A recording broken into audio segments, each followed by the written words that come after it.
Hi, my name is Korame, and today we'll be talking to you guys through how I like to heal the last boss inside of Court of Stars, Advisor Melandrus. So this fight has been nerfed several times, but he's still a bit of a toughie, especially if this fight goes on for a long time. So about every 20 seconds he casts an ability called Slicing Maelstrom. This does heavy AoE ticking damage to your entire group. It requires a lot of burst healing, especially towards the end of the fight. This is because as the fight goes on, each Slicing Maelstrom does more damage as he creates more copies of himself, and those do more Slicing Maelstrom damage.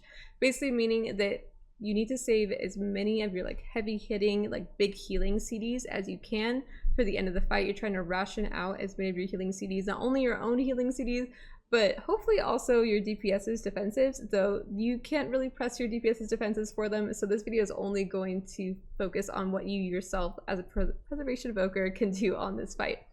Now, before I get into the video, because this is a long fight, and so this is a 27 tyrannical, so we end up getting 10 slicing maelstroms. I basically just mapped out how I used my CDs on this fight. How I map it out, this is not necessarily how I always do this fight. This is just pretty close to how I always do it, let's say that. But usually there's some moving parts that I move around each time, and I don't have a set in stone, this is what I press on every slicing maelstrom. And here it is. Okay, so on the first maelstrom, so of course the easiest to heal, this is just where I set up my first stasis. So I activate stasis and I activate Renewing Blaze. So Renewing Blaze is not only a defensive for yourself, but since it's healing through Lifebind and I'm Verdant Embracing on every single one, it also is going to act as an offensive healing cooldown every single time I press it in this fight. And then I follow that up with a Dream Breath. The second maelstrom is just me releasing my stasis, and I also time dilation someone. So in our comp, the person I choose to time dilate is usually our Enhanced Shaman. You can choose to time dilate yourself, or whatever squishy DPS that doesn't have a defensive or isn't pressing their defensive that you feel like you need to press it on. Just make sure that you're using that as a defensive on this fight, because since it's so much bursty healing, it is a really, really good button to press as much as you can. For the third maelstrom, before it happens, I set up a Fire Breath with Leaping, so I get the Leaping Flame charges. I press my first Obsidian Scales, and then I Verdant Embrace, and I just cast Living Flame, and that was enough healing to get through this third maelstrom. On this fourth maelstrom, this is where I Zephyr. The main idea of Zephyring here isn't that it's super scary or anything. It's mostly just so that I'm gonna get another one in the fight, because ideally I would get two. So this is where I Zephyr. I use my second Obsidian Scales charge. You don't have to use it here. I think ideally I would actually put it on 5 and not put it here, but sometimes when I go to Whisper Renewing Blaze, and the buttons are right next to each other, I just end up mashing both. And then I just Verdant Embrace and just aid, I don't even fully charge this Dream Breath, goes here. And then for Maelstrom 5, Leaping Flame, I TD the Enhancement Shaman again, and then I Verdant Embrace. And similar to Renewing Blaze, Health Pot is as much a defensive for you as it is an offensive healing CD, because this does heal through Lifebinds. That's going to do 70k on every one that you have your Lifebind on. If you have the increased healing from Alchemy, you want to make sure you have that. And then also Living Flame. Maelstrom 6, so this is where I'm setting up my next stasis. So this is a little bit confusing. Of course, I'm going to go through this in the video. I just want to explain it beforehand. It's going to be I press stasis, BE, so this is the first thing inside my stasis. And then I'm pressing Emerald Communion, and then out of the Emerald Communion, I'm pressing Dream Breath. So I don't need the Dream Breath after the Emerald Communion, but I do want to just set up my stasis, so I'm just pressing the Dream Breath there, so it's in my stasis. The third thing that's inside my stasis isn't as important. As you see here, I don't really put the third thing. It could be a Spirit Bloom or a Temporal Anomaly. I think in both cases, I just press Temporal Anomaly as my third button. Maelstrom 7, I activate Renewing Blaze, and then I just press stasis again.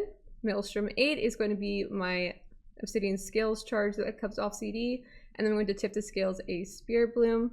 Maelstrom 9, I'm going to do a Dream Breath before the damage comes out. When the damage starts, I'm going to Verdant Embrace, and then after that second tick, I'm going to press Rewind. Maelstrom 10, I pre-Fire Breath, get my Leaping Flame charges, Zephyr, Renewing Blaze, TD someone, BE, and then rely on the Living Flame. The Living Flame healing, the Zephyr, and the Renewing Blaze healing basically just carry this one. If you get to Maelstrom 11, which is 5 minutes in the fight, God bless you. Good luck. I really don't hope I ever have to heal past that point, but someday I might have to. Okay, anyways, so I'm gonna get into the video and just basically show you everything. Let me turn off the music so I don't get copyright struck. That would be bad. So basically on poll here, because there's not really much to do at the beginning. I just fire breath for damage, and I'm basically just DPSing at the beginning, and it's really just not that exciting. I'm also baiting. I'm not going to talk about that in this video. I'm very bad at baiting. My group will often say that it looks like someone who is drunk is baiting. One of the problems with the fact that I rely on VE healing so much is that a lot of my baits end up being bad. You're going to find other evokers that rely more on like pre-charging like a dream breath or taking really good advantage of like golden hour healing to get through healing this. I just prefer to heal it this way. So definitely don't take my way of healing this boss as the like end all be all of how you heal this. Like you could do this way more by just like pre-charging up a dream breath, pre-charging up a spirit bloom, you know, putting out a TA and just getting like really good golden hour value and then just like following it up with something else. Yeah, this is just how I heal it, so this is how I'm gonna make the video, but just to let you know. So this is gonna be the first slicing maelstrom. Sorry, the first slicing maelstrom already happened while I was talking. You guys saw that, and then the second one is about to come out. I already have all of my echoes out. He's starting to cast slicing maelstrom, and there's some nice leaves here for us. We love that. We love trees. And something that I often do, even when I'm going to activate my stasis, just for safety, is I verdant embrace the first tick, and then I activate my stasis. Just because sometimes the delay and the spells coming out can kind of screw you over, if that makes sense, just because they have to go in order. You see, I think I showed that a lot on my other like videos, like with like the Raging Tempest and stuff, or some of my other videos. I can't remember which one it was. But that is something that I often do, is even though there's a verdant embrace inside my stasis, I just like pre-verdant embrace and then I press my stasis. You could also just not put verdant embrace in your stasis, which is something I do on some other bosses too. And then just always like pre-verdant embrace it. Okay, so we are coming up on our third one here. So this is the one where I'm basically just putting out the Leaping Flame healing, and that's about it. I'm basically just relying on that.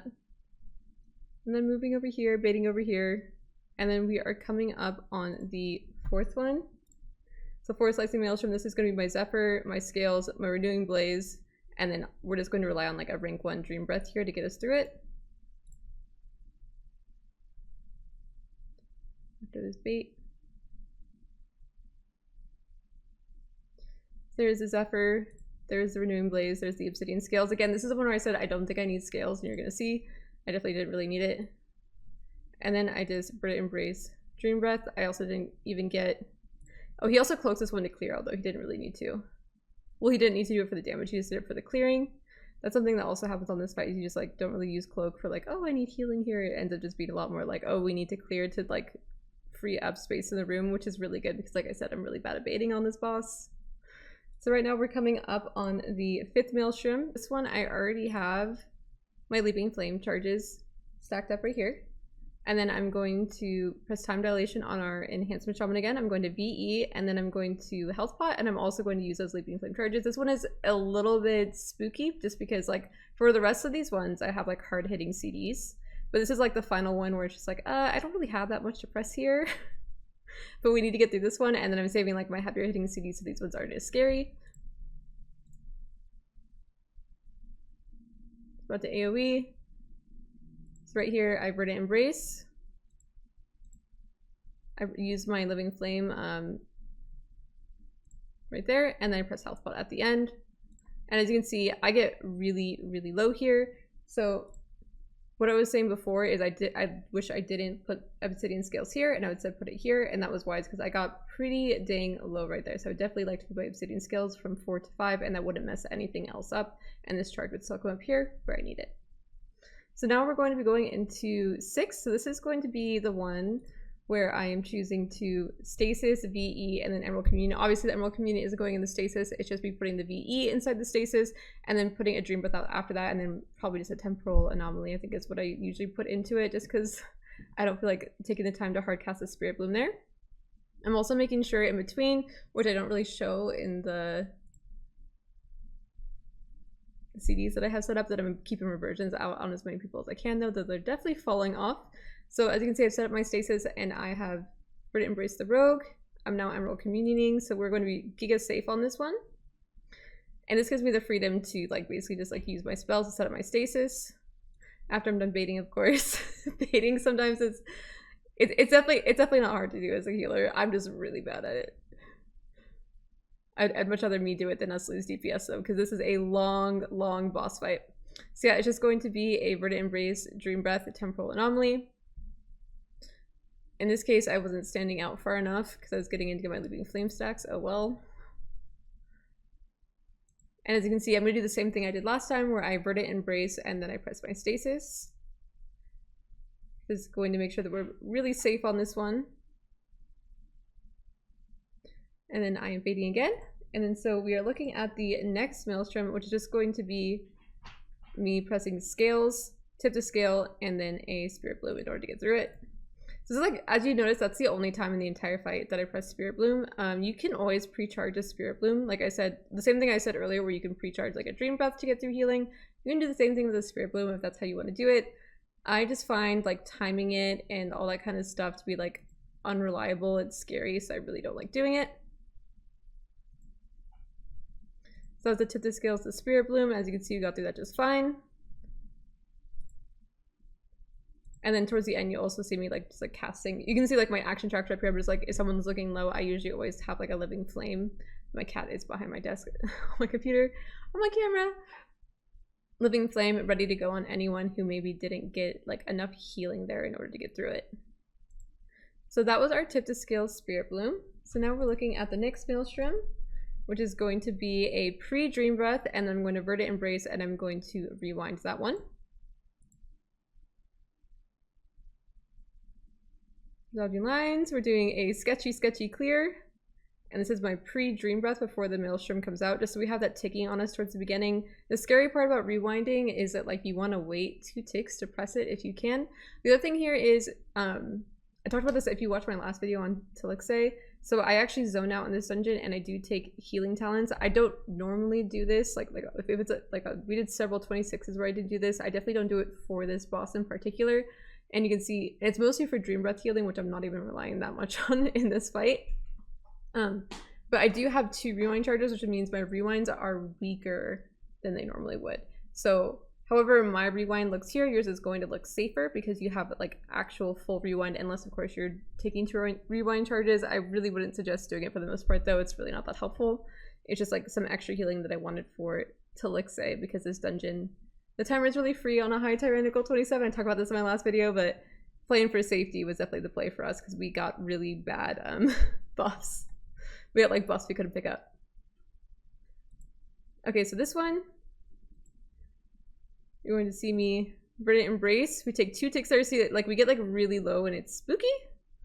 Heck, it's spooky. And then I rewind. My Zephyr was also up there, so I could have Zephyred that one, but I'm saving it for the next one. And that not only has to do with like my CDs, but also my DPS's CDs. So this next one is just going to be me pre-fire breathing, pressing Zephyr, renewing Blaze, time dilating someone, VE, and then Living Flame. This is what I normally do. However, since I do have the second rewind charge, I think actually in this case I do just use the second rewind charge for the most part to get rid of it. Or like, sorry, to get rid of it, to get through it. But yeah, to get rid of the damage. Yeah, I just VE. I do press my second rewind charge. I just use my Living Flame thing, but like as you can see there, like we took like almost no damage on that one because we have the VE, the Rogue Cloak there, and we had like Living Flame, I'm sorry, not the VE, the Zephyr, which is really, really good. Hi cat.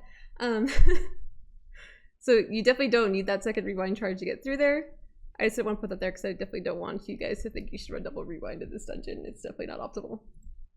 And that is basically going to be the end of the fight. If you for some reason did get to 11 and 12 Maelstrom, like as you can see my stasis is back up. Say we were just gonna get one more like slicey Maelstrom here, you could do like a pre-stasis and then detonate it during the Maelstrom, or if you think you'll get 2 more, then you can use the next one to set up your thing, and you have another scales charge coming up in order to get through that and stuff like that. Plenty of options. You have so many tools to get through this fight as a preservation evoker. I hope you have a good time in your Court of Stars dungeons. Thank you so much for watching. Leave any comments below, or you can stop on my stream. Thank you.